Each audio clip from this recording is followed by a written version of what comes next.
విద్యానామంతస్తిమిరమిహిరద్వీపనగరీ జడానాం చైతన్యస్తవకమకరందశ్రుతిఝరీ దరిద్రాణాం చింతామణిగుణనికా జన్మజలధౌ నిమగ్నానాం దంష్ట్రామురరిపు వరాహస్య భవతి శుక్లాంబరధరం విష్ణుం శశివర్ణం చతుర్భుజం ప్రసన్నవదనం ధ్యాయేత్ సర్వవిఘ్నోపశాంతయే వందే గురుపదద్వంద్వమవాంగ్మానసగోచరం రక్తశుక్లప్రభామిశ్రమతర్క్యం త్రైపురం మహః నారాయణం నమస్కృత్య నరం చైవ నరోత్తమం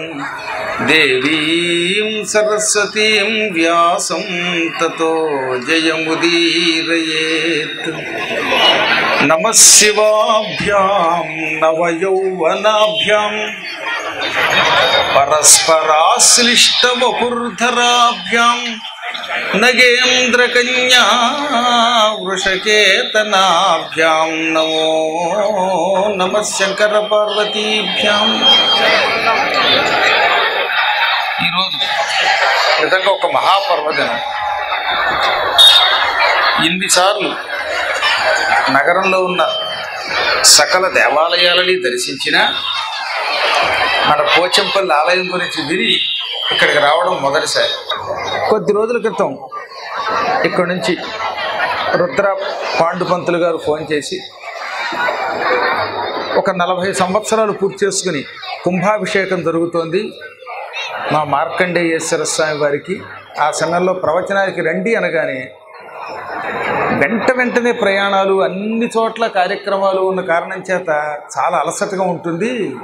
ఎందుకంటే నిన్నటి వరకు శ్రీకాళహస్తిలో రాజగోపుర ప్రతిష్టా కార్యక్రమాలు, ఇంకో చోట తిరిగి వస్తున్నాం అని రాని అందం అనుకుని ఆ గొంతు వినగానే, పైగా పోచంపల్లి మార్కండేయేశ్వర స్వామి వారి పేరు కూడా ఆయన చెప్పగానే పరమేశ్వరుడు హృదయంలో ప్రవేశించి ఆలయానికి వెళ్ళి దర్శనం చేసుకో, ప్రవచనం మాట ఎలా ఉన్నా ఆలయానికి వెళ్ళడం చాలా అవసరమని ఒక సందేశం ఇచ్చాడు. అందుకే టక్కున అంగీకరించాను. ఇక్కడికి వచ్చాక నిజంగా ఇవాళ రాకపోతే జీవితంలో ఎంత కోల్పోయేవాడో నాకు అర్థమవుతుంది. ఆలయం శివుడికి నిలయం, పరమేశ్వరుడు ఇక్కడ ప్రత్యక్షంగా ఉన్నాడు. నిరంతరం ఆయన్ని చూసేటటువంటి వాడు చాలా అదృష్టవంతుడు. పిలిస్తే పలికే దైవం అని రాగానే అర్థమైంది. దానికి అనేక కారణాలు ఉన్నాయి. ఒకటి, మీరంతా మహాత్ములు పద్మశాలి సంఘాన్ని స్థాపించి ఆ సంఘం ద్వారా ఇంత గొప్ప ఆలయ నిర్మాణం చేశారు. అంటే మీ పవిత్రతకి ఈ అర్చకుల యొక్క పవిత్రత, వీళ్ళు మహాత్ములు పౌరోహిత్యం చేస్తూ అర్చకత్వం చేస్తూ స్వామివారిని రోజు భక్తితో ప్రార్థిస్తూ ఉంటే ఇక్కడి నుంచి వెళ్ళడానికి ఇష్టం లేక ఇక్కడే ఉండిపోయాడు. భూదానోద్యమం జరిగిన దివ్య స్థలం ఇది. అటువంటి స్థలంలో పరమేశ్వరుడు తనంత తాను మీరు పిలిస్తే రావడం కాదు, తనంత తాను ఇష్టపడి వచ్చాడు. అందుకే ఈ ఆలయాన్ని చూస్తే ఒక విధంగా చెప్పాలంటే స్వయంభూ ఆలయం ఎటువంటిదో అటువంటి ఆలయం. సాధారణంగా ఆలయాలలో మార్కండేయుడిని బయట పెడతారు, ఇక్కడ అలా కాకుండా శివలింగం వెనక భాగంలోనే ఆ పరమ పూజ్యుడు మార్కండేయ మహర్షి కూడా కనబడ్డాడు. పైగా మార్కండేయ గోత్రం కలిగిన వాళ్ళు. ఇది అన్ని రకాలుగా ఇటు శివక్షేత్రం ఇటు విష్ణు క్షేత్రంగా కూడా, ఓ పక్కన పాండురంగ స్వామి వారు ఉన్నారు, ఓ పక్కన ఆంజనేయుడు ఉన్నాడు, మరో పక్కన నవగ్రహాలు ఉన్నాయి, లోపల ఈశ్వరుడు ఉన్నాడు, ఈశ్వరుడికి వెనక మార్కండేయుడు ఉన్నాడు. శివపార్వతులు ఇటు లింగ రూపంలోనే కాకుండా విగ్రహ రూపంలో పక్కన ఉన్నారు, అర్చామూర్తులు అంటారు వారిని. మరో పక్కన సీతారామ లక్ష్మణులు ఉన్నారు. ఇన్ని కలిపి ఒకే చోట ఏర్పాటు చేసుకున్న పవిత్రాలయం. ఆలయం బాగుంది, అర్చకులు బాగున్నారు, సంఘంలో ఉన్న ప్రతి వ్యక్తి ఆఖరికి అధ్యక్షుల దగ్గర నుంచి అందరూ వచ్చి పలకరిస్తుంటే ఆనందం కలిగింది.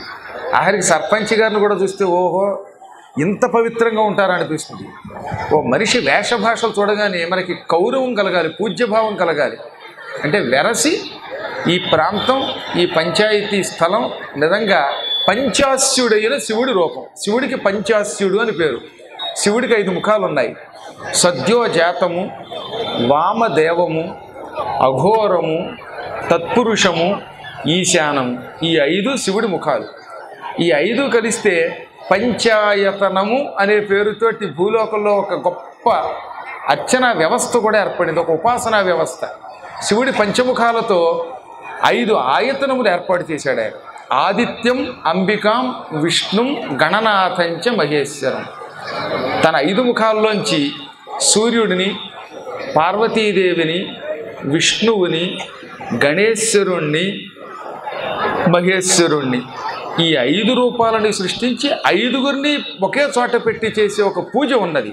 ఆ పూజకి పంచాయతన పూజ అని పేరు. అంటే శివుడికి 5 ముఖాలు ఉన్నాయి. ఈ 5 ముఖాలతో 5 రూపాలు ధరించి ప్రజలకి తనని పూజించే పంచాయతన పూజ అనే ఒక విధానం ఇచ్చాడు. ఆ పంచాయతనమే ఈ భూదాన పోచంపల్లి పంచాయతీ. అందుకే దీనికి ఇంత శక్తి వచ్చిందని నాకు అర్థమైంది వెంటనే. సాధారణంగా ఓ చోట ఒకళ్ళు గొప్పవాళ్ళు ఉంటే రెండో వాళ్ళు ఉండకపోవచ్చు. ఇంతమంది ఇంత ఐకమత్యంతో ఇలా ఉంటే శివుడు రాకేమైపోతాడండి? శివుడు అసలే బోలాశంకరుడు. అందులో మీరు ఇంత ప్రేమగా అర్చన చేస్తూ ఉంటే, పిలుస్తూ ఉంటే ఆయన వచ్చి తిడతాడు. ఎప్పుడు ఉంటాడట, పిలిస్తే పలికే దైవం ఆయన. ఇంకో రహస్యం ఉంది, మిగతా వాళ్ళందరికంటే శివుడి దగ్గర బాగా కరుణ ఎక్కువ. ఇందాక చాలా శ్రద్ధగా అర్చన చేసి కూడా అర్చక స్వాములు అన్నారు, మేము పెద్దగా మీలే పండితులు కదండి, చదువుకోలేదండి అనగానే అసలు వాళ్ళ వినయానికి నాకు ఆశ్చర్యం కలిగింది. కంఠం ఎత్తే ఆయన శ్లోకం చదువుతుంటేనే నాకు ఆనందం కలిగింది. అయినా ఆయన ఏమంటున్నారు, ఇంత బాగా చదివి కూడా మేము పెద్దగా చదువుకోలేదండి అన్నారు. అసలు ఎంత వినయం అండి అది! చదువుకొని మేము చదువుకోలేదు అనడానికి చాలా సంస్కారం కావాలి. నిజంగా చదువుకోకపోయినా సంతోషిస్తాడు శివుడు అప్పుడు. ఎందుకంటే శివుడికి చదువు పెద్ద అవసరంలా. భక్త కన్నప్పకి ఏమొచ్చు పాపం, ఏదో అడవిలో ఉండేవాడు, వేటాడేవాడు, ఆయనకు మంత్రం తెలియదు, తంత్రం తెలియదు. అయినా శివ శివ అని శివుడి మీద నీళ్లు పోస్తే శివుడు ఆనందపడిపోయి, నాయన మంత్రం తెలియదు, తంత్రం తెలియదు, నువ్వేం బెంగెట్టుకోకర్లా, నీ మనస్సే గొప్ప మంత్రం, నీవు చేసే పూజలే గొప్ప తంత్రము అన్నాడు. నిజానికి ఈ సృష్టిలో మనందరం కూడా మాలాంటి వాడు ఏదో పెద్ద చదువుకున్నామని మేము ఎప్పుడు అనుకో. ఎందుకో తెలిసిన, ఆది శంకరాచార్యుల వారి కంటే ఈ చరాచర జగత్తులో గొప్ప మంత్రవేత్త, విద్యావేత్త, సంస్కృత పండితులు ఎవరుంటారు ఈ కలియుగంలో? అరుదు కదా అలాంటి వాళ్ళు, కొద్దిమంది ఉంటారు. భగవద్ రామానుజాచార్యులు వారు, శంకరాచార్యులు వారు, మధ్వాచార్యులు వారు, వల్లభాచార్యులు వారు, ఇలాంటి వాళ్ళు చాలా అరుదైన పండితులు ఉంటారు. ఆ పండితులలో ఒక గొప్ప స్థానం కలిగిన శంకరాచార్యులు వారు ఏమన్నారో తెలుసా? అమ్మ, నాకు నిన్ను ఎలా పూజించాలో తెలియదు. న మంత్రం నో యంత్రం తదపి చ న జానే స్తుతి మహో న చాహ్వానం ధ్యానం తదపి చ న జానే స్తుతి కథా న జానే ముద్రాస్తే తదపి చ న జానే విలపనం పరం జానే మాతః త్వదనుసరణం క్లేశహరణం. అమ్మా, నేను నిన్ను పూజించాలి అనుకున్నా. నువ్వు శివుడు వెళ్ళాలి, శివుడు పక్కనే ఉంటావు. ఎప్పుడైనా పూజ చేసేటప్పుడు ముందు అమ్మకి దండం పెట్టి అయ్యకి దండం పెట్టమని చేస్తాం. మన పురాణాల్లో ఆడ మగ ఇద్దరు కనపడితే ముందు స్త్రీలకి దండం పెట్టాకే పురుషులకి దండం పెట్టమని పురాణాలు వేదాలు చెప్పాయి. అందుకే పార్వతీ పరమేశ్వరుడు ఇద్దరు పక్కనే ఉంటే ముందు పార్వతికి నమస్కరించాకే పరమేశ్వరుడికి నమస్కరించాలి. అదొక కఠోర నియమం కనుక శంకరాచార్యులు వారు ముందు అమ్మకే పూజ చేశాడు. ఆ అర్చన చేస్తున్నప్పుడు ఏమన్నాడు ఆయన? నిన్ను పూజిద్దామని కూర్చుంటే ఏ మంత్రముతో నిన్ను జపించి సంతోష పెట్టాడో తెలియడం లేదు. నాకు మంత్రం రాదు. పోని మంత్రం రాకపోతే భగవంతుడిని నిలబెట్టడానికి కావలసిన ఒక తంత్రం అని ఉన్నది, అదొచ్చా? అది రాదు. స్తోత్రాలు చెయ్యడం రాదు. కొంతమంది కష్టపడి పురాణాలు చదువుకుని పురాణాలన్నా చెబుతారు, నాకు అలా పురాణాలు రావు, కథలు కూడా తెలియవు. అమ్మవారిని పూజించడానికి ముద్రలు అని ఉన్నాయి. ఇది మత్స్యముద్ర, కూర్మ ముద్ర, వరాహ ముద్ర, ఇవన్నీ ముద్రలు. ఇలాంటి ముద్రలు వేస్తే అమ్మ తొందరగా అనుగ్రహిస్తుంది. నాకు ముద్రలు రావు అన్నాడు ఆయన. నజానే ముద్రాస్తే. కనీసం నువ్వు ఉన్నావని ఏడవడం కూడా చేత కాదు, ఇంక ఏమొచ్చు అంటావేమో. నువ్వు ఉన్నావని నమ్మడం ఒకటి వచ్చు. మా అమ్మ ఉంది లోపల, మా అమ్మ ఉంది అని నమ్మడం వచ్చు. నమ్మి నిన్ను అనుసరిస్తున్నాను, నీకు నమస్కరిస్తున్నాను, ఆ మాత్రానికే నా కష్టాలు తొలగిస్తావు నువ్వు అన్నాడు ఆయన. అంటే అమ్మవారిని పూజించడానికి మనకి మంత్రం లేదు, తంత్రం లేదు, యంత్రం లేదు, ఇవేం భయవక్కర్లా, ముద్రలు రావనే భయవక్కర్లా.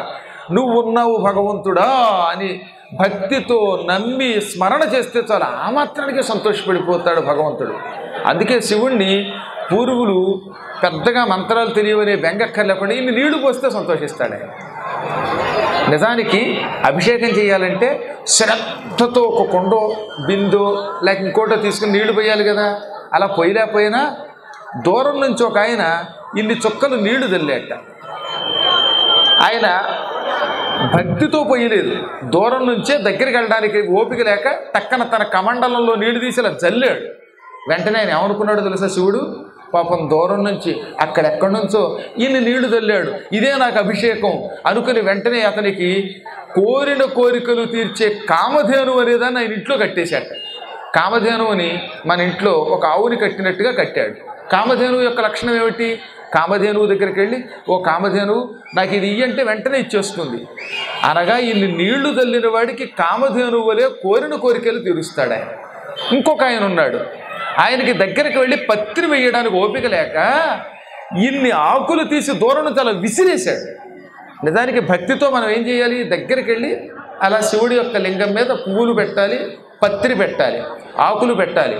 అలా పెట్టే అవకాశం లేక దూరం నుంచి విసిరితే, ఓహో నా శిరస్సు మీద బిల్వపత్రాలు వేసావా, మారేడాకులు వేసావా, లేక ఇంకేదో ఆకు వేసావా, పువ్వులు వేసావా అని అదే ఒక మహా అర్చన కింద భావించి ఆయన ఇంట్లో కల్పవృక్షం నాటాడు. అనగా ఆ క్షణం నుంచి వాడు కోరిన కోరికలు తీర్చాడు. కల్పవృక్షం అని దేవలోకంలో ఒక చెట్టు ఉందిరండి, పాలసముద్రం చిలికినప్పుడు పుట్టింది. ఆ చెట్టు దగ్గరికి వెళ్ళి ఏమడిగితే అది ఇస్తుంది, అలా ఇచ్చేవాడు అయ్యాడు ఆయన. అంతటి కరుణాస్వరూపుడైన ఈశ్వరుడు నన్ను రక్షించుగాక అని రాజశేఖర చరిత్రలో మాదయ్య గారి మల్లన్న ఒక గొప్ప అద్భుతమైన పద్యం రాశాడు.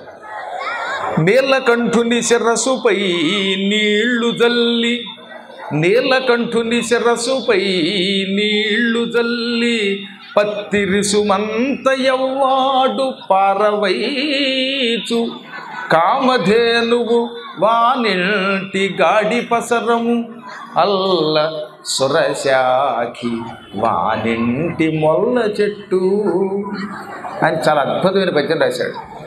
అంతటి కరుణాస్వరూపుడు ఇవాళ ఇక్కడ మార్కండేయ ఈశ్వరుడు, మార్కండేయుని యొక్క భగవంతుడు, ఆయన చేత పూజింపబడిన వాడనే పేరుతో ఉన్నాడు. మార్కండేయుడంతటి మహాయోగజాతకుడు, ప్రారంభంలో కష్టాలు పడినవాడు కూడా లేదు. ఆయనే ఒక్కసారి గొప్పవాడు అవలా, చాలా సాధన చేసినవాడు ఆయన. మీ గోత్రంలో చాలామంది ఇక్కడ ఉన్నారు కనుక ఈ గోత్రం వాడు మరింత శ్రద్ధగా వినాలి ఆయన కథ అన్నమాట. పూర్వం మృకండు అని ఒక ఆయన ఉన్నాడు. ఆయనకు ఒక కొడుకు మార్కండేయుడు. చిరంజీవులలో ఆయనకి చాలా గొప్ప స్థానం, మామూలు స్థానం కాదు. మార్కండేయుడు ఇప్పటి వరకు 28 సార్లు ప్రళయం చూశాట. ఏకంగా ప్రళయం అంటే తెలుసు కదా, మొత్తం ఈ లోకాలన్నిట్లో ఒక 100 సంవత్సరాల పాటు ఏకధాటిగా అగ్ని వర్షం కురుస్తుంది ఈ కలియుగ అంతంలో. ఇప్పుడు ప్రస్తుతం కలియుగం నడుస్తోంది. కలియుగం అంతమయ్యేటప్పుడు చివరికి వచ్చాక ఒక 100 సంవత్సరాల పాటు నిప్పుల వర్షం కురుస్తుంది, అగ్ని వర్షం కురుస్తుంది. ఆ అగ్నిలో మొత్తం ఈ లోకాలన్నీ కాలి మాడి మసి అయిపోతాయి, బూడిదైపోతాయి. ఆ తర్వాత మళ్ళీ ఒక 100 సంవత్సరాలు ఏకధాటిగా వర్షం కురుస్తుంది. ఆ వర్షంలో మొత్తం లోకాలన్నీ నిండిపోతాయి. ఇంక అక్కడ ఏముండదు, నీరు తప్ప. అబ్బో భయంకరమైన వర్షం కురుస్తుంది. విలయ కాల విద్యుల్లత విలోకనంబున రెమ్మలుగొని సొమ్మలు పోవు లేగలతో ఉండిపోతుందని పోతన గారు భాగవతంలో రాశాడు. ఆ భయంకర వర్షంలో మొత్తం లోకాలు కొట్టుకుపోతాయి. అప్పుడు ఇంకెవ్వరూ ఉండరు, మీరు లేరు, నేను లేరు, నీరు తప్పే ఉండదు. ఆ కాలములో ఒక్క మార్కండేయుడు మాత్రమే నీళ్లల్లో మిగిలి ఆయన శ్రీ మహావిష్ణువు దగ్గరికి వెళ్ళాడు. ఆ సమయంలో విష్ణుమూర్తి చిన్న కృష్ణుడి కింద, బాలుడి కింద మారి ఓ మర్రాకు మీద పడుకున్నాడు. ఆ మర్రాక్కి పైనుంచి కిందకి వేళ్లాడుతోంది.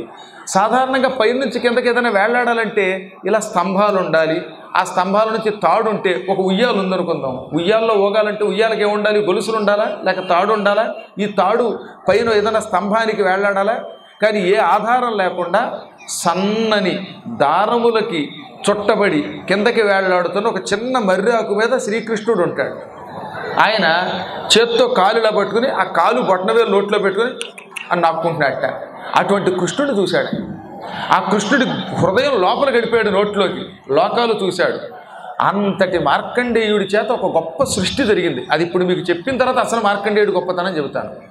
పూర్వం మార్కండేయ మహర్షి శివానుగ్రహంతో చిరంజీవి అయ్యాడు. ఆ చిరంజీవి అయిన వెంటనే ఆయనకు ఒక కోరిక కలిగింది.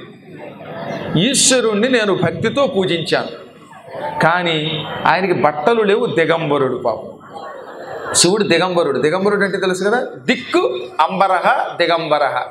ఈ 4 దిక్కులు వస్త్రం అంటే వేరే బట్ట కట్టుకోకుండా ఉన్నాడు. అంతటి వ్యాపక శరీరంతో ఉన్నాడు ఆయన. మేమందరం బట్టలు కట్టుకున్నామా? మాకేమో చిరంజీవిత్వం ఇచ్చే మా ఈశ్వరుడికి ఒక్క బట్ట కూడా లేకుండా అయిపోయింది. ఆయన్ని భక్తితో రోజు వస్త్రాలు ఇచ్చి పూజించే ఒక పుణ్యాత్ముడు లేకపోతే ఎలాగా అని శివుడి మీద భక్తితోటి శివుణ్ణి భక్తితో ప్రార్థించాడు. మళ్ళీ మామూలు భక్తి కాదు, అపార భక్తితో ప్రార్థించాడు. అప్పుడు శివుడు, నీవు ఎప్పుడు తలుచుకుంటే అప్పుడు నీ శరీరం నుంచి 3 పురుషులు పుట్టేటట్టుగా నేను అనుగ్రహిస్తున్నాను అన్నాడు. వెంటనే ఈయన కళ్ళు మూసుకుని ఈశ్వరుడి పూజకి పనికొచ్చే ఒక 3 మహానుభావుల్ని నాకు ప్రసాదించు అని ఓం నమః శివాయ, ఓం నమః శివాయ, ఓం నమః శివాయ అని 3 సార్లు జపించాడు. 3 సార్లు ఓం నమః శివాయ మంత్రం జపించాడు. ఆ జపం కూడా స్వార్థం కోసం జపించలేదు ఆయన.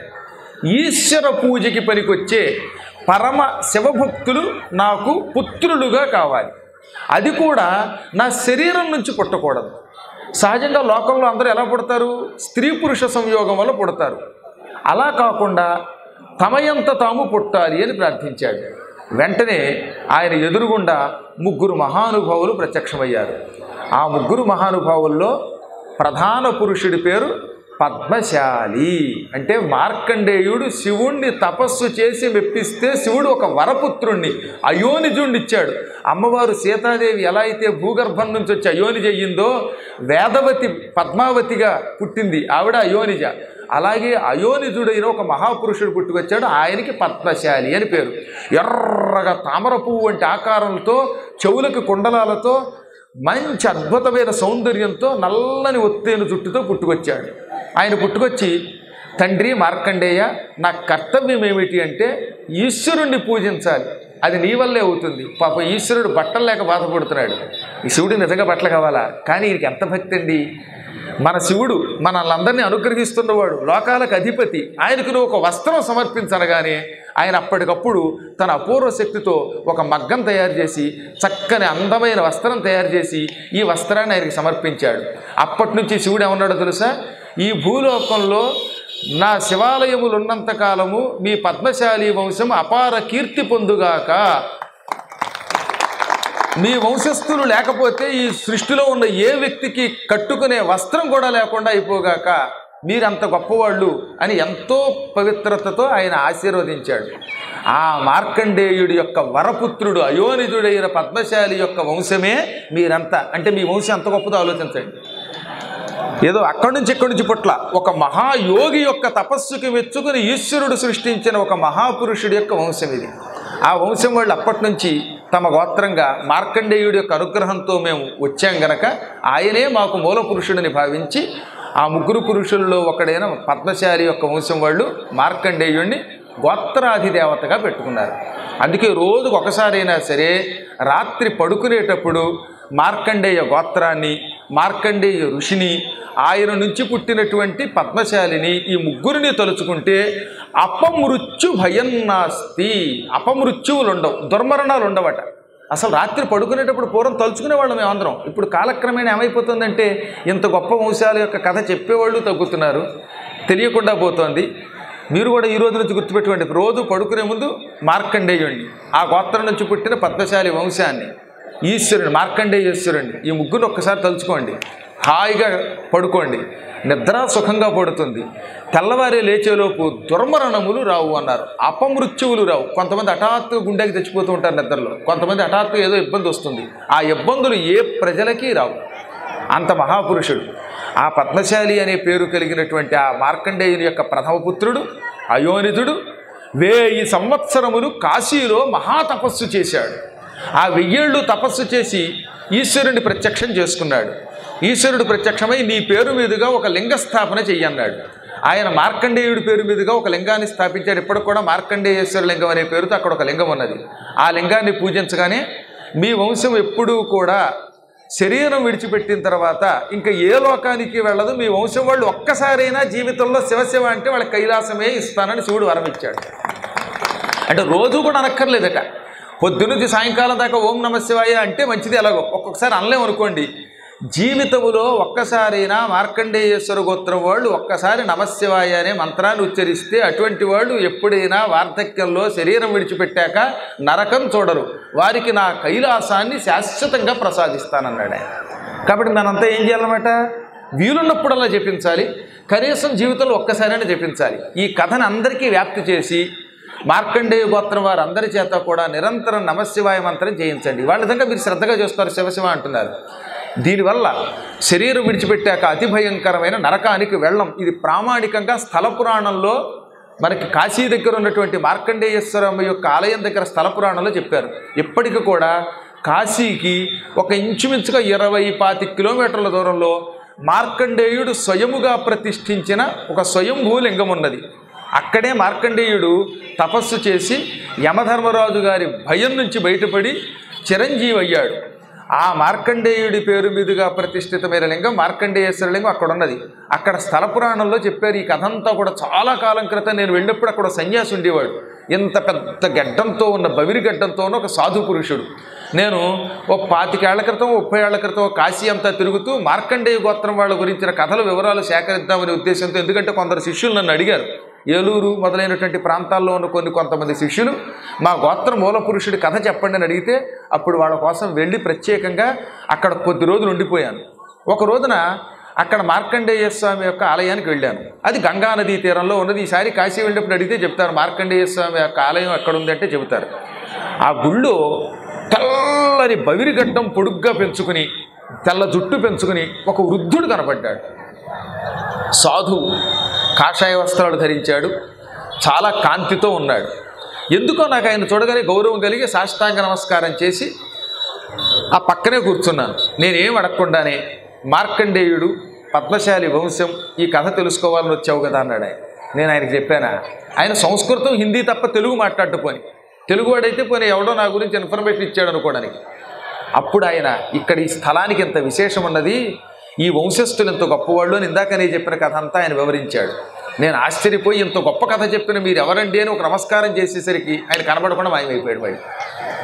అప్పుడు నాకు అర్థమైంది, స్వయంగా ఈశ్వరుడే ఈ రూపంలో ఈ కథని, ఈ స్థల పురాణాన్ని నాకు వివరించాడు. ఆనాడు వివరించాడు కనుక అప్పటి నుంచి చాలామందికి చెప్పే అవకాశం వచ్చింది. ఇవాళ ఈ పవిత్ర ఆలయానికి వచ్చాక మళ్ళీ ఆ కథ చెబుతున్నాను. కాబట్టి అటువంటి ఆ పవిత్ర వంశాన్ని మీరు శాశ్వతంగా నిలబెట్టుకోవాలని, ఆ గోత్ర నామం నిలబెట్టుకోవాలని, శివనామస్మరణ చేయాలని, శివనామస్మరణతో యమ భయాన్ని జయించాలని, యమలోకానికి వెళ్లకుండా తరించాలని పదే పదే మంగళాశాసనం చేస్తున్నాను. చాలా కాలం క్రితం మృకండ మహర్షికి మరుద్వతికి ఒకే కొడుకు పుట్టాడు. మృకండస్య అపత్యం పుమాన్ మార్కండేయ, మృకండుని కొడుకు కనుక ఆయన మార్కండేయుడు అన్నారు.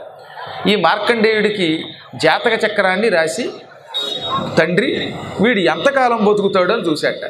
సరిగ్గా అతనికి 12 సంవత్సరాలు. లింగ పురాణం 12 ఏళ్ళంది, కొన్ని పురాణాల్లో 8 కూడా చెప్పారు. కొద్ది కాల ప్రమాణంలో మార్పుకే ఉందిలేండి, కాలాలు కూడా రకరకాలుగా ఉంటాయి ప్రమాణాలు కనుక. కొంతమంది ఏకాదశి వర్షములు 11 ఏళ్ళు నిండితే అన్నారు, కొందరు 8 అన్నారు. ఏదైనా ఇతడు అల్పాయుష్కుడు అని జాతక చక్రాన్ని బట్టి తండ్రి, బ్రహ్మదేవుడు, నారదుడు వీరంతా నిర్ణయించారు.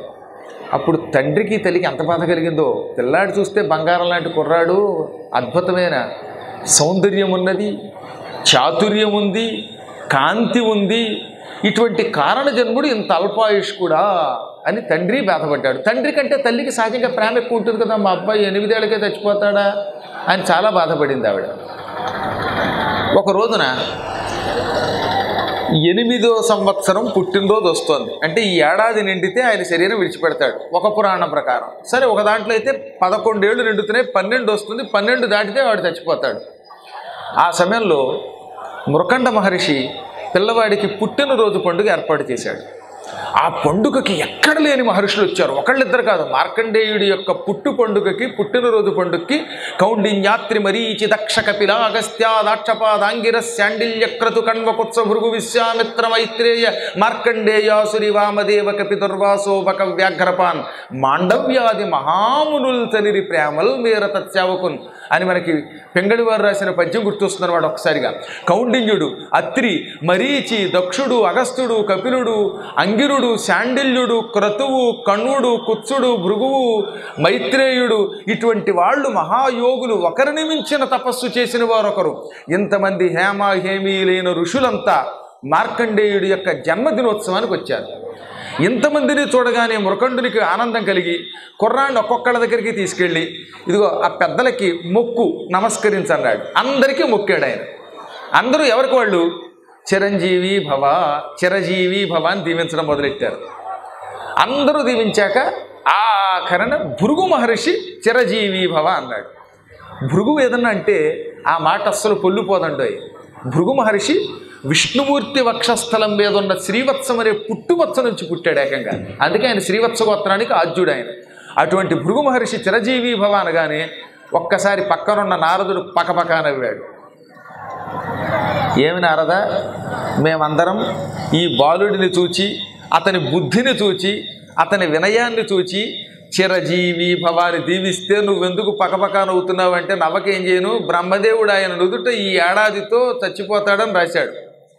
ఇంకొక ఏడాదిలో ఆయన శరీరం విడిచిపెడతాడు.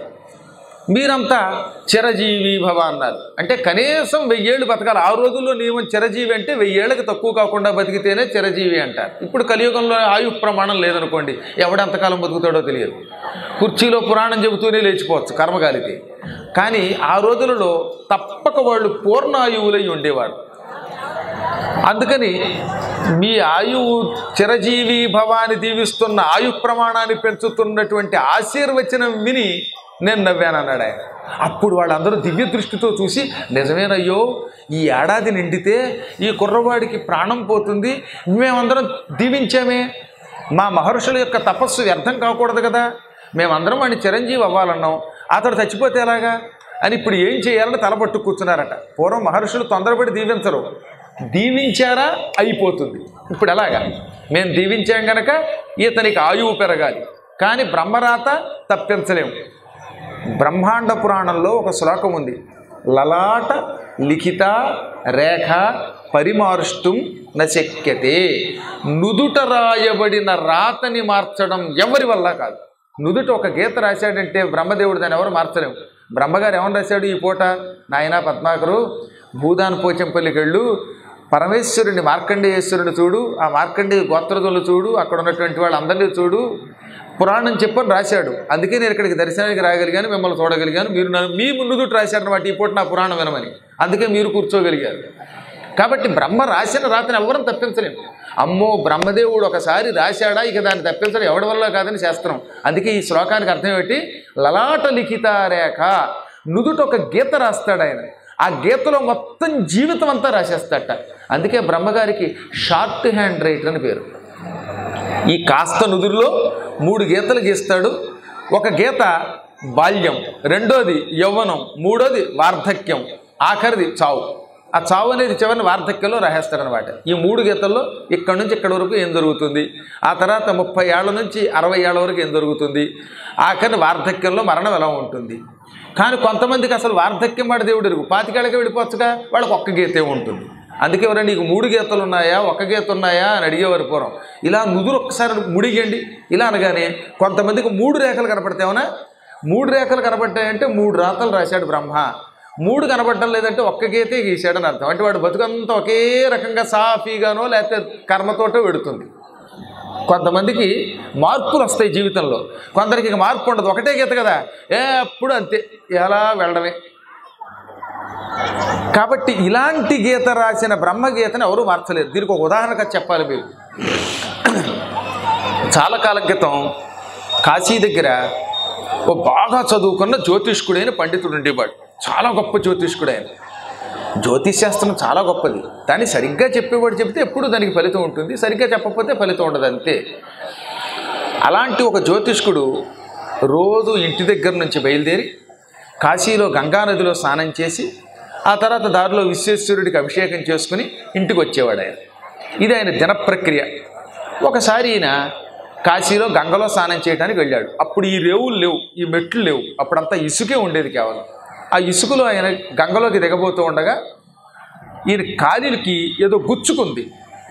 ఇసుకలో ఏదో ఉంది, ఆ ఇసుకలో ఉన్న వస్తువు నా కాలుకి గుచ్చుకుంది, ఏమిటా అని వెంటనే ఈయన కాలు తీసి చూశాడు.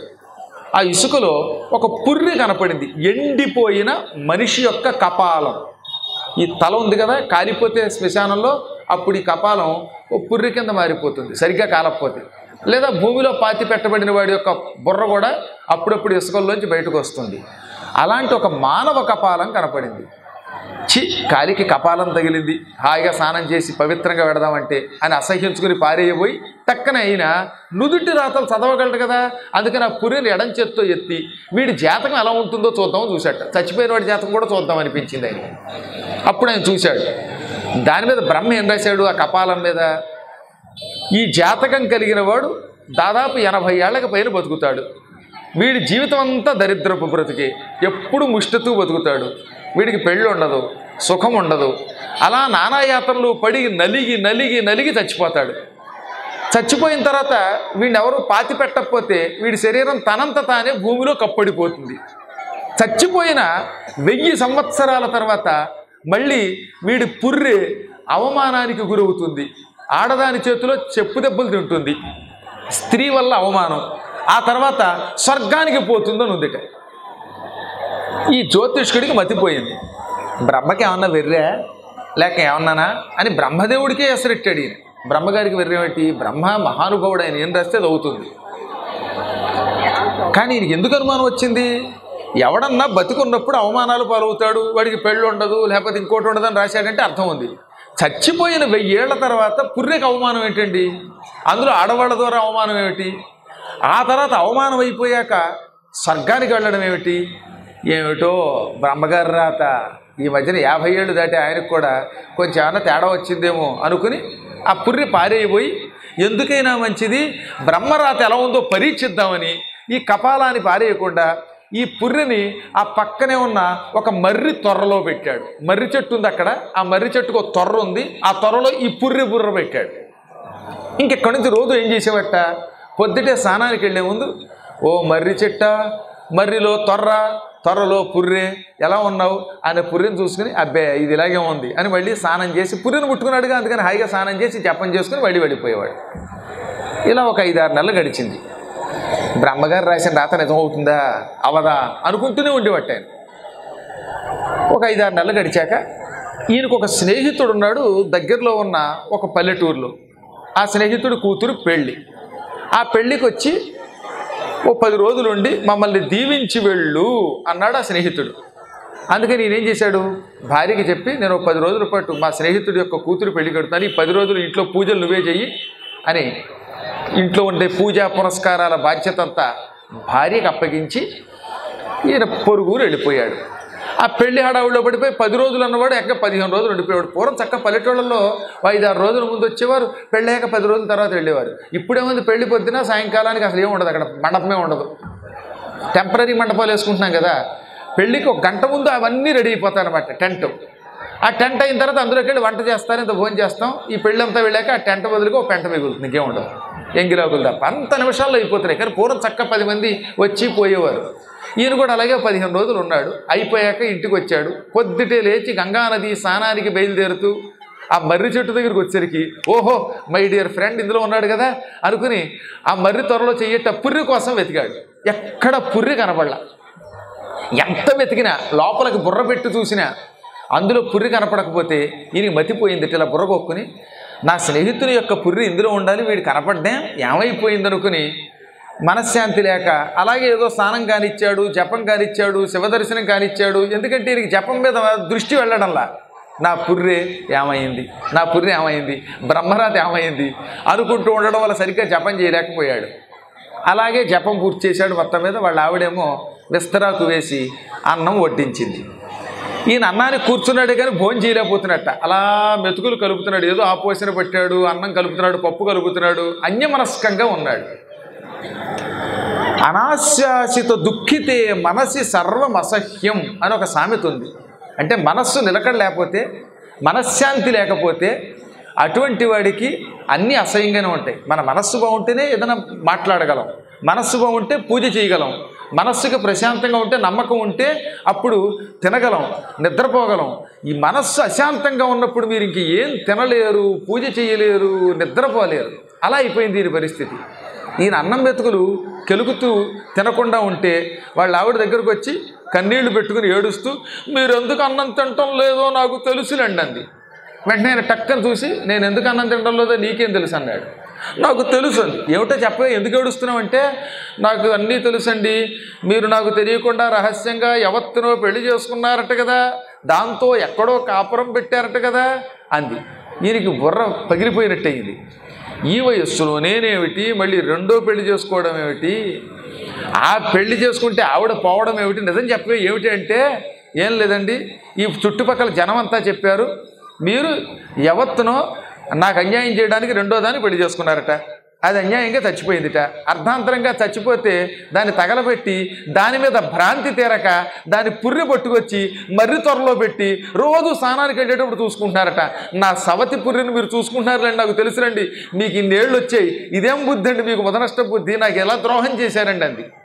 ఈయన బుర్ర పగలగొట్టుకుని, వసే నేను ఎంత గొప్పవాడో నీకు తెలుసు కదా, ఏదో కొన్ని చోట్ల ఏం చేస్తారంటే, ఓ మంచి కథ చెప్పాడు అనుకోండి, ఆ కథలో ఒక ముక్క తీసుకుని 100 సార్లు స్క్రోలింగ్ చూపిస్తాడు. దాంతో జనం అనుకుంటారు వీడేదో మన తిట్టాడు అనుకుని లేనిపోని యుద్ధానికి వస్తారు. అలా 2 క్లిప్పింగులు చూపించి ప్రజల మధ్య తగాదా పెట్టేలాగా తయారయ్యేవేమిటి నువ్వు అన్నాడు ఆయన, పూర్తిగా వినకుండా. అనగా ఏమిటండి అంది. నిజం చెబుతున్నాను, నేను జ్యోతిష్కుడిని, ఆ విషయం నీకు తెలుసు కదా, నుదుటి వ్రాత చదవగలను, అది నీకు తెలుసు కదా, అందువల్ల చెబుతున్నా విను. ఆ చచ్చిపోయింది ఆడది కాదు, మగాడు, వాడు ఇప్పుడు కాదు ఎప్పుడో 1000 ఏళ్ల క్రితం చచ్చిపోయాడు. బ్రహ్మగారు ఆ నుదుట వీడు చచ్చాక మళ్ళీ 1000 ఏళ్ల తర్వాత వీడికి అవమానమని, ఆ తర్వాత స్వర్గమని రాశాడు. అదేమిటో పరిశీలిద్దామని నేను ఆ పుర్రె నా కాలికి తగిలితే తీసి త్వరలో పెట్టా. ఇంతకీ వెర్రిదానా, ఆ పుర్రెని నువ్వేం చేసావంటే, మీరు పెళ్ళికి వెళ్ళేదాకా ఎదురు చూశా, ఎందుకంటే మీరు ఉండగా రోజు ఆ పుర్రె దగ్గరికి వెళ్తే బాగుండదు కనుక. మీరు అలా ఊరు దాటగానే నేను అక్కడికి వెళ్ళి కసి కొద్దీ ఆ మర్రి చెట్టు త్వరలో చెయ్యెట్టి, వసే సవతి నా మొగుడిని బుట్టలో వేసుకుంటావా అని దాన్ని పట్టుకొచ్చి కణకణకణలాడే నిప్పులు గుండంలో కాల్చి దాని మీద పేడ కొట్టి చెత్త కొట్టి రోట్లో వేసి మెత్తగా ముద్ద కింద చూర్ణం చేసి ఈ చూర్ణాన్ని పట్టుకెళ్ళి గంగానదిలో కలిపేశానండి. వెంటనే నేను బ్రహ్మదేవుడా నీకు నమస్కారం అన్నాడు. అదేమిటండి అంది. మరి ఏమిటి, చచ్చిపోయిన 1000 ఏళ్ల తర్వాత ఆ పుర్రెకి అవమానం అంటే ఏమిటో అనుకున్నాను, అది ఆడదాని చేతిలో అవమానం అంటే ఏమిటో అనుకున్నాను. ఇప్పుడు నాకు అర్థమైంది, నేనే తీసుకెళ్ళి పుర్రెని త్వరలో పెట్టా, నీకు వెర్రి బట్టి వెనక ముందు చూడకుండా కసి కొద్దీ ఆ పుర్రెని తిట్టు కూడా తిట్టావు. ఏ డిక్షనరీ వాడు అని తిట్లు తిట్టడం, అలా తిట్టావు.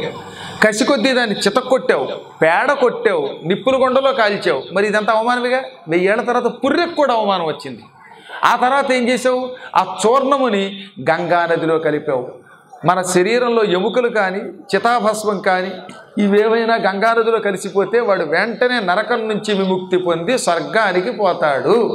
అందువల్ల నీ ద్వారానే వాడు స్వర్గానికి వెళ్ళాడు. ఈ విధంగా నా ద్వారా నీ ద్వారా బ్రహ్మగారు తాను రాసిన రాతని నిజం చేశాడు. అందుకనే బ్రహ్మకి నమస్కారం అన్నాడు. అందుకే నుదుట వ్రాసిన వ్రాతని ఈ సృష్టిలో ఎవ్వరూ మార్చలేము. అందువల్ల ఈ కుర్రవాడి రాత మారదు. వీడు ఇప్పుడు చచ్చిపోవాలి ఏడాది నిండితే, కానీ మనం యోగులం తపస్సంపన్నులం చిరంజీవి భవాని దీవించాం కనుక వీడికి ఆయువు రావాలి. ఎలాగా అంటే నారదుడు అన్నాడు, దీనికి ఒకటే టెక్నిక్ ఉంది, మనం వీడిని కాపాడలేం కానీ బ్రహ్మ కాపాడగలడు. ఈ రాత రాసేది ఆయనే కనుక మీరు మారు మాట్లాడకుండా ఈ పిల్లవాడిని తీసుకెళ్ళి బ్రహ్మగారు కళ్ళు మూసుకుని జపంలో ఉన్నప్పుడు ఎదురుగుండా నిలబెట్టండి అన్నాడు. బ్రహ్మ ఎప్పుడు కళ్ళు మూసుకుంటాడో రోజు నారదునికి బాగా తెలుసు, ఎందుకంటే ఈయన బ్రహ్మ మానస పుత్రుడు కనుక. వీళ్ళందరినీ వెంట పెట్టుకుని బ్రహ్మ సరిగ్గా కళ్ళు మూసుకుని ఒక క్షణకాలం జపంలో ఉండగా ధ్యానంలో ఉండగా ఎదురుగుండా నిలబెట్టి, ఆ సమయంలో బ్రహ్మదేవుడు భూలోకంలో ఉన్నాడు కాబట్టి, అదే బ్రహ్మలోకానికి అయితే కుర్రాడు వెళ్ళలేడు అప్పటికి. అందుకని భూలోకంలో రాజస్థాన్లో అజ్మీర్ దగ్గర పుష్కరం అని ఒక క్షేత్రం ఉంది. ఆ క్షేత్రం దగ్గర బ్రహ్మ ఆ సమయంలో యజ్ఞం చేస్తున్నాడు. అందుకే బ్రహ్మ దగ్గరికి తీసుకెళ్లారు.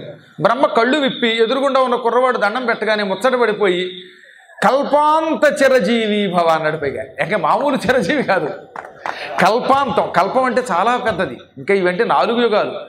కల్పం అంటే మాటల 4,32,000 సంవత్సరాలు కలియుగం. ఈ ఇప్పుడు మనం ఉన్న కలియుగానికి 4,32,000 సంవత్సరాలు. దీన్ని 2తో గుణిస్తే 8,64,000 సంవత్సరాలు ద్వాపరయుగం. ఈ కలియుగాన్ని 3తో గుణిస్తే 12,96,000 సంవత్సరాలు త్రేతాయుగం. ఈ కలియుగాన్ని 4తో గుణిస్తే 17,28,000 సంవత్సరాలు కృతయుగం. మొత్తం 4 కలిపితే 43,20,000 సంవత్సరాలు అయితే ఒక మహాయుగం. ఇలాంటివి 1000 యుగాలైతే బ్రహ్మగారికి ఒక పగలు, ఇలాంటి ఇంకో 1000 యుగాలైతే బ్రహ్మగారికి ఒక రాత్రి. అంటే బ్రహ్మగారికి ఒక రోజు గడవాలంటే 2000 × 43,20,000 సంవత్సరాలు. ఇంతకీ బ్రహ్మగారికి ఒక్కరోజు. అలాంటి బ్రహ్మాయువులు, బ్రహ్మగారికి ఆయువు ఎంతో తెలిసిన 360 రోజులు బ్రహ్మకు ఒక సంవత్సరం. అంటే బ్రహ్మగారికి ఒక ఏడాది అంటే మన మానవ కాలమానం ప్రకారం 360 × 2000 × 43,20,000 సంవత్సరాలు అయితే బ్రహ్మకు ఒక ఏడాది. అలాంటి 100 ఏళ్ళు బతుకుతాడు ఆయన. అంటే ఒక 100 × 360 × 2000 × 43,20,000 సంవత్సరాలు. ఇది బ్రహ్మగారి ఆయువు. ఒకసారి ఇంటికి వెళ్ళాక క్యాలిక్యులేటర్ ఉంటే చూస్తే ఏ క్యాలిక్యులేటర్కి ఈ సంఖ్య అందదు. అంతకాలం గడిస్తే దానికి ఒక కల్పం అని పేరు. ఆ కల్పం వరకు నువ్వు జీవించని దీవించాడు బ్రహ్మగారు. అనగానే ఇప్పుడు నారదుడు ఋషులు పకపక నవ్వారు. ఓ ఈ బ్రహ్మదేవ, బ్రహ్మాయువు ఇచ్చావు అతనికి, కానీ అతని ఆయువును నువ్వే రాసావు నుదుట. ఈ ఏడాది నిండితే ఆయన వెళ్ళిపోతాడు, వెళ్ళిపోవాలని రాసింది నువ్వే, ఇప్పుడు నీ ఆయువు ఇచ్చావు. ఈ రెండింటిలో ఏది నిజం అనగానే అప్పుడు బ్రహ్మగారు, మనమైతే ఒక బుర్ర కొక్కుంటాం ఏదని అన్నాక, ఆయనకు 4 బుర్రలు కొక్కున్నాడు కిరీటం తీసి మరీని. ఏదో కారణం లేకపోతే నేను దీవించను. ఒక పక్కన నుదుటేమో అల్పాయుషు రాశాను, దేవనేమో కల్పాయువు అన్నాను. ఇప్పుడు ఏది చెయ్యాలి? నా దేవన నిజం అవ్వాలి, నా రాత కంటే దీవనకే ఎక్కువ విలువ ఉన్నది అనుకుని కాశీ విశ్వేశ్వరుడు కరుణాస్వరూపుడు, ఈ పిల్లవాడిని కాశీకి పంపండి, అక్కడ యథాశక్తిగా ఈశ్వర దర్శనం చేయించండి, విశ్వేశ్వర దర్శనం. ఆ తర్వాత గంగానదీ తీరంలో ఒక లింగ ప్రతిష్ఠ చేసి ఆ లింగాన్ని పూజించమనండి. శివలింగ పూజ చేసినవాడు, భక్తితో శ్రద్ధతో పూజ చేసినవాడు తప్పక మహాయువు అవుతాడు అన్నాడు ఆయన. వెంటనే మృకండ మహర్షి పిల్లవాడిని తీసుకుని ఇంటికి వచ్చాడు. ఈ పిల్లవాడిని తీసుకుని కాశీకి నేనే పెడతానంటే ఎవరు వద్దు, నేను ఒంటరిగా పెడతానన్నట్టు. ఏం ధైర్యం అండి, అలా ఉండాలి ధైర్యం అంటే. ఈ కుర్రాడు ఎవడు అలా మార్కండేయుడే ఉన్నాడు. పిల్లల్లో శివభక్తి ఉంటే వాళ్ళని ఏ మృత్యువు ఏమీ చేయలేదు. నేను ఒంటరిగా పెడతాను, మహాత్ముడు ఈశ్వరుని దర్శనం చేసుకుంటాను, మీరు ఎవరు వద్దు. మీరు నాకు కూడా వచ్చారంటే ఒకవేళ పొరపాటు నాకు కష్టం వస్తే మీరు తట్టుకోలేరు. తల్లిదండ్రులు పిల్లలకి కష్టం వస్తే చూచి ఓర్చుకోలేక ఏడుస్తారు. ఒంటరిగా పెడతానని కాలి నడకన ఈ పిల్లవాడు హుటాహుటిన పరమ పవిత్రమైన వారణాసి క్షేత్రం చేరాడు. చిన్న పద్యంలో బలిజేపల్లి లక్ష్మీకాంతం గారు హరిశ్చంద్ర నాటకంలో కాశీ గొప్పతనాన్ని రాశాడు. భక్తియోగ పదన్యాసి వారణాసి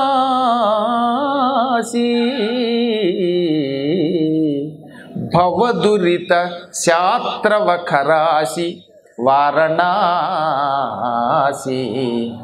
స్వర్ణదీతట సంభాసి వారణాసి పవన క్షేత్రములవాసి వారణాసి.